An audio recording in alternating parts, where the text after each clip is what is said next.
Walthamstow has always held a place in my heart. I think because of the rawness of it and the fact that it's perched in the middle of London. You know, in spite of the fact of having some really good syndicate tickets, it's somewhere you can come at pretty much any time of the year, and if you pick the right lake, get a couple of bites. And the fact that it's only day fishing makes it a good leveller. You know, I've been here, fished a 2 and 3 in December and caught 3 in a day. You know, caught them in the snow. The complex, it shouldn't be here. You know, it shouldn't be in the middle of North London. The lakes, you know, once you get down to the water's edge, are much more mature than it looks from the road, and they're just nice sort of raw carp lakes basically, and with lots of beautiful fish in them. How about that? I know it's a stocky, not an original one from here, but who cares? Lovely little carp, 15 pounds 12 ounces he went, and my first one from the Lower Maynard. Fished it once before in a competition, but I wasn't on the fish, so I didn't catch anything. So a very nice start to the day. Taking on the left-hand rod, just off the back of that bird table out there.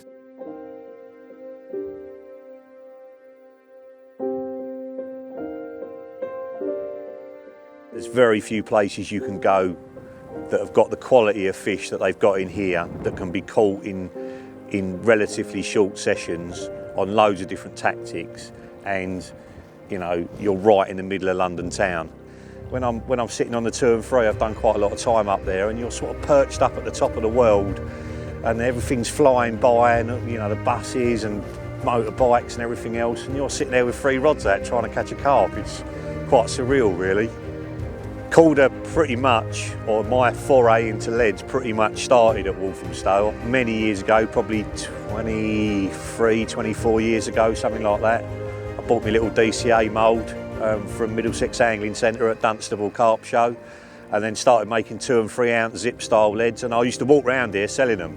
And you know, I'd walk around the 2 and 3 and the 1, and it was like 50p a lead, and if I made 20 quid over the course of the weekend, I'd done well, you know. Yeah, it's one of them sort of places. It's always been full of carp anglers. Back then, the West Warwick was the lake to fish. Had a lot of good 30s in it. I don't know if it had any 40s, but that's where the real ultra cult boys were, that had all their own special bobbins and, you know, crazy stuff that you'd never see anywhere else. It's part of my carp fishing and business history, but it's part of carp fishing history as well, you know. Number 2. Fishing Walthamstow definitely keeps you sharp, because there's a lot of good anglers on here to compete with. They don't miss a trick. You know, there's always people walking about, you know, around the complex looking at where fish are being caught from. You know, because it is a level playing field for everybody. There's no privileges over here. I pay my 12 quid just like everybody else does, and yeah, you've only got a day to make it happen as well, so you can't sit back and rest on your laurels. And it does. I think it's nice to come and do this sort of fishing and live in the real world for a little while, and then go back to the softer syndicates in between times. I think I'll always be coming back to Walthamstow. You know, it really suits me when I can't do nights. I can still get out and fish for, you know, real quality fish in, you know, pretty unique surroundings. There's a lot to go out here. I don't think you could ever get bored of it.